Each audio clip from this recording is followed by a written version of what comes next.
Halo semua teman-teman, baik kita lanjutkan ya. Di pelajaran berikut ini kita akan belajar bagaimana caranya membalas chat ya kepada konsumen kita supaya cepat terjadinya closing ya, dan bagaimana caranya menjawab ketika dalam hal ini konsumen itu ngotot ya. Ini penting banget ya, dengan tujuan adalah supaya toko kita tetap dianggap profesional oleh konsumen. Ya, kita tahu ketika konsumen merasa dirugikan, mereka bisa ngomong kemanapun, sehingga mereka bisa mengatakan, wah toko ini nggak bagus dan lain-lain. Sehingga akhirnya efeknya ke toko kita susah untuk jualan. Nah, oleh karena itu buat teman-teman perlu diketahui ya, strateginya adalah bagaimanapun ceritanya, kita tidak boleh terpancing ya kepada setiap apakah itu cacian, makian dari konsumen atau marahnya konsumen itu. Ya, ini penting banget. Oleh karena itu disetting dulu pikiran dan hatinya, jangan emosi ketika menghadapi konsumen. Apalagi kan kita tahu ya yang namanya dagang atau jualan ini berkaitan dengan uang, di mana kalau konsumennya itu seolah-olah nggak terima dan lain-lain, kita kita juga bisa merasa dirugikan. Mereka merasa dirugikan, kita juga bisa merasa dirugikan. Oleh karena itu harus kita cari solusi terbaik, win-win solution. Kita bisa saja rugi, ya teman-teman harus ngerti ini. Kita bisa saja rugi, tapi ruginya sedikit gitu ya, sedikit. Tapi konsumennya juga bisa ngerti, bisa paham. Nah ini yang jauh lebih penting daripada kita ngotot ya pada prinsip kita bahwa kita nggak mau ganti, kita nggak mau retur atau segala macamnya. Ini penting banget. Nah, salah satu contohnya saya buat seperti ini. Langsung ada kasus. Ya, contoh yang seperti ini. Ini baru aja, baru banget ya ada kasus. Jadi ceritanya si kakak ini dia udah beli, terus dia batalin, terus dia pesan lagi gitu ya. Masih ada nggak pesananku dan lain-lain. Ping, L, restock kapan? Hai kak, stok kosong ping. Ready stock kapan kak kira-kira? Belum tahu. Ya, langsung dia beli lagi ini. Ya, beli lagi. Kemudian kak, jadinya mau warna apa? Ada merah, saya bilang kan. Merah, saya kirimin gambarnya merah. Merahnya itu agak Fanta, saya bilang. Terus dia bilang pink Fanta L gitu ya. Coba saya besarkan dikit. Pink Fanta L. Mana ini? Udah ada kan? Kalau benar-benar pink Fanta kosong, saya katakan. Ya adanya merah, tapi merahnya itu bukan merah cabai kok, Kak. Kayak mendekati Fanta, begitu ya. Cuma kita bilang merah supaya nggak sama dengan yang Fanta. Lah, kemarin di stoknya ada, Kak.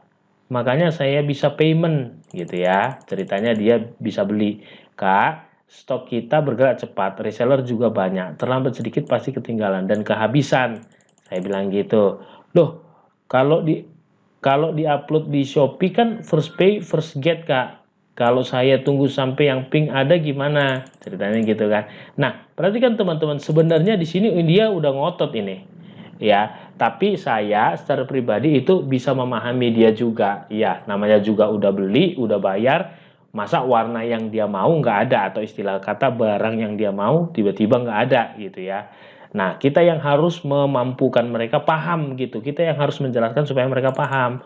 Nah, saya biarin dulu dia, terus dia jawab lagi. Dia bilang lagi, kalau yang diutamakan reseller di Shopee, stok barangnya jangan diupload di Shopee semua kak, biar yang kedapatan di Shopee bisa dapat barangnya. Ya, kakak tunggu nggak Kakak tunggu nggak tahu keluar kapan. Oh, maksudnya yang menyambung yang di atas. Dia kan tanya tadi keluarnya kapan. Nggak tahu kapan, Kak. Ini juga bahan mahal semuanya. Makanya konveksi pada nggak mau belanja bahan. Langsung dia ngoceh lah di sini kan panjang. Saya nggak peduli konveksi mau belanja bahan atau enggak ya. Enggak, Kak. Yang saya tahu kakak pasang jualan di Shopee dengan harga segini, terus ada stok dan saya beli. Berarti kan seharusnya saya udah dapet dong barangnya. Saya nggak perlu reseller kakak banyak, sebanyak apa. Yang jelas kalau stok di Shopee ada, berarti buyer taunya itu ada barang. Kenapa pas saya sudah selesai payment, sudah jelas-jelas dapat barang di app ya, maksudnya di aplikasi, eh, dibilang barang kosong, kecewa deh sama all shop ini, terserah deh mau dikirim yang mana, akhirnya nyerah juga ya kan, terserah deh mau dikirim yang mana, karena memang barangnya nggak ada, dia langsung ngerti gitu. Kita nggak emosi misalnya mengatakan, ya udah kakak batalin aja deh, ya udah gini gini.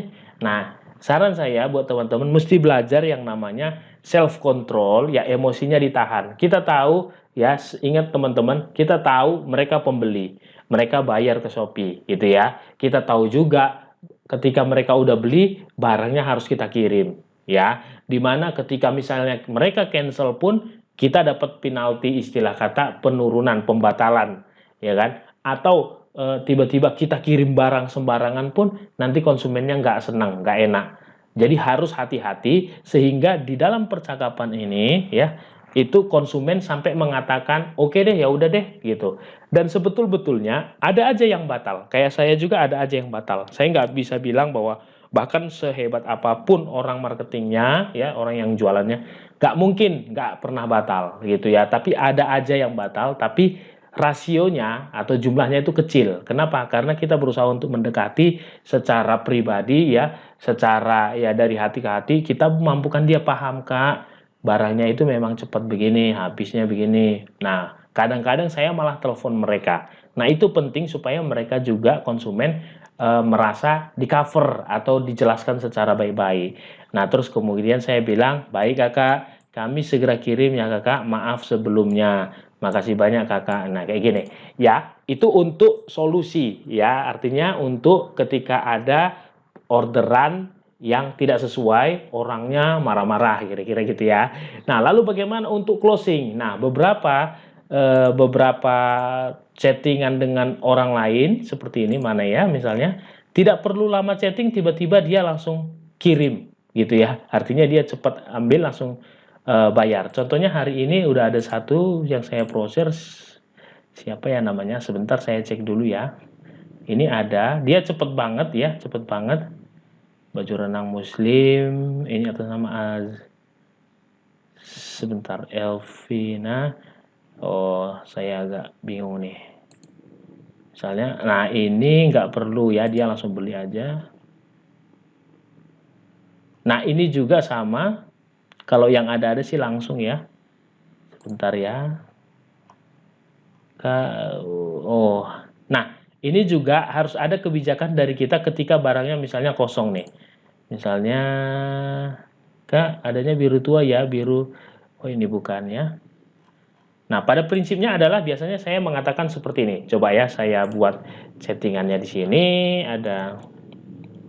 Biasanya saya buat begini. Misalnya mereka datang, tanya, Hai, apakah produk ini ada? Biasanya kan gitu ya. Lalu biasanya saya mengatakan begini. Misalnya pagi Kak, ya, pagi Kakak. Ya, kita usahakan kita itu memang betul-betul seperti seorang pembeli melayani pembeli lah ya. Nah, penjual melayani pembeli. Nah, pagi Kakak. Uh, Biasanya mereka kalau dia tanya, "Hai, apakah produk ini ada?" Kita langsung jawab begini, komplit. Komplit, usahakan sekomplit mungkin. Pagi Kakak, barang yang Kakak tanyakan ada. Tapi misalnya kalau ada beneran ya ada, udah gitu. Langsung kita kasih tahu warnanya. Warnanya merah, biru, hijau. Ya kan? Kakak mau warna apa? Jadi mereka langsung ditodong. Kita kasih todongan. Ini ada punya kita, Kak. Kakak mau pilih yang mana gitu. Jangan dibiarin aja gitu, istilah Kakak. Ada, Kak. Langsung gitu aja, diem. Habis itu nggak balas. Nah, jangan begitu. Ya komplit, usahakan sekomplit mungkin jawab mereka.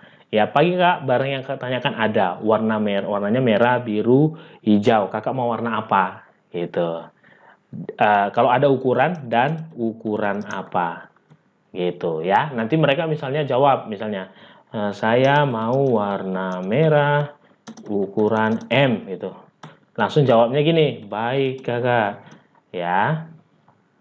Biasanya saya langsung buat gini, stok kita terbatas ya.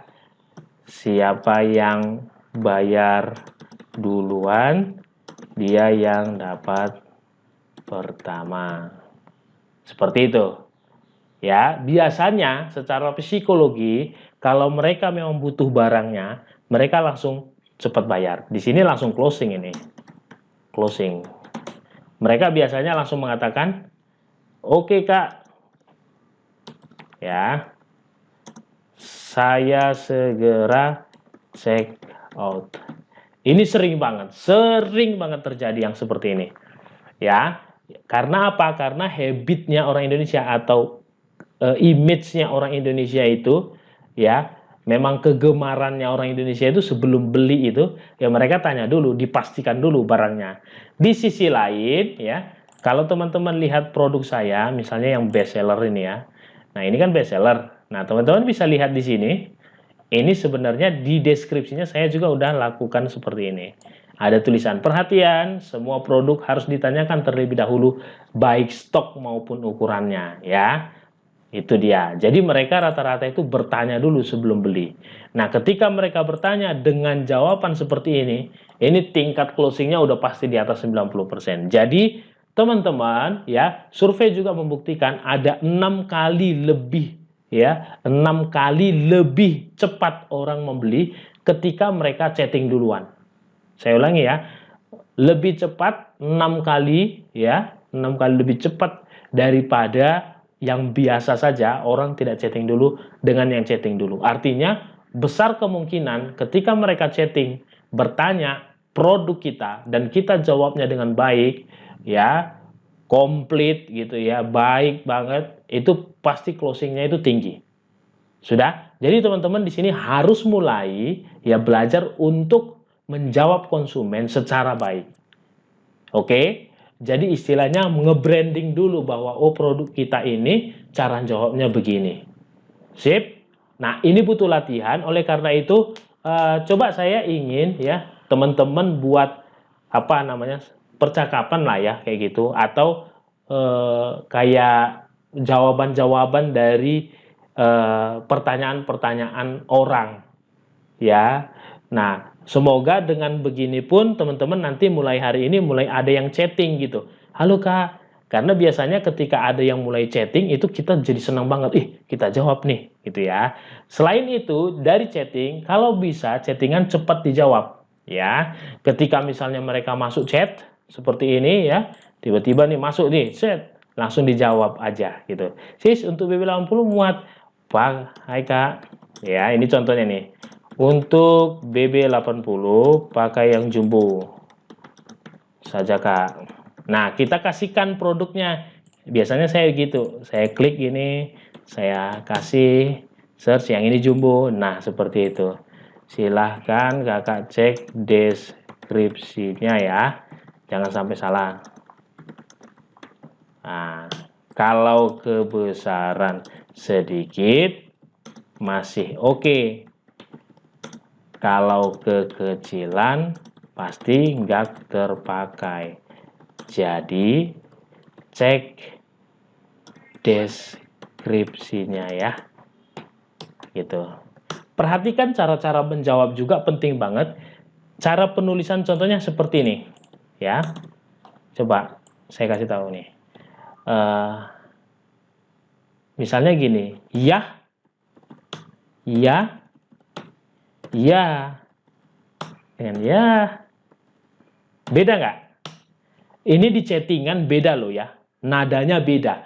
Kalau kita langsung ngomong ke orang, mungkin apa namanya nadanya kita bisa atur ya, gitu kan? Atau ya, ya, ya, ya itu beda. Atau misalnya baik, baik, kakak, misalnya atau misalnya siap, kakak, gitu ya. Atau makasih, ya, kakak gitu. Nah, perhatikan kedekatan percakapan dari tulisan biasanya bisa dipakai dengan cara begini. Ini banyak orang nggak tahu loh. Dia sibuk aja asal nulis, oke Kak, oke, oke, oke, oke aja dia. Nah, itu beda dengan yang seperti ini. Dan tidak jarang saya menemukan repeat order karena mereka merasa nyaman dengan tulisan seperti ini. Terus biasanya kasih, kalau di chattingannya Shopee ini kan apalagi bisa seperti ini. Ya, ada emotnya, ada gambar-gambarnya, ada icon-iconnya. Itu bagus banget ya. Misalnya ini lagi dia tanya apa? Oh, yang ini. Boleh Kak merah Fanta nggak apa? Oke, Kak kapan dikirim? Nah, kami kirim hari ini ya Kak, ditunggu ya. Mohon ditunggu ya Kak. Tuh, biasanya kayak gitu saya nulisnya. Mohon ditunggu ya Kak. Tuh, boleh ditambahkan ini. Kita pilih aja. Nah, seperti itu ya. Mereka merasa dihargai, mereka merasa dihormati, mereka merasa memang diajak ngobrol gitu. Sip. Nah, ini butuh latihan. Saya sarankan teman-teman latihan. Nah, kalau ada gitu ya pertanyaan-pertanyaan atau misalnya nih teman punya masalah di chattingannya karena orangnya ngambek atau marah mungkin. Nanti silakan konsultasi di grup ya. Saya akan kasih ya kita cari jawabannya, solusinya lah buat teman-teman. Sip, ini perlu latihan banget ya. Oleh karena itu teman-teman silahkan ya dilatih.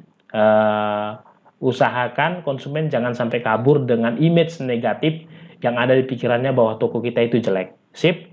Oke, itu aja. Sampai ketemu di pelajaran selanjutnya. Bye-bye.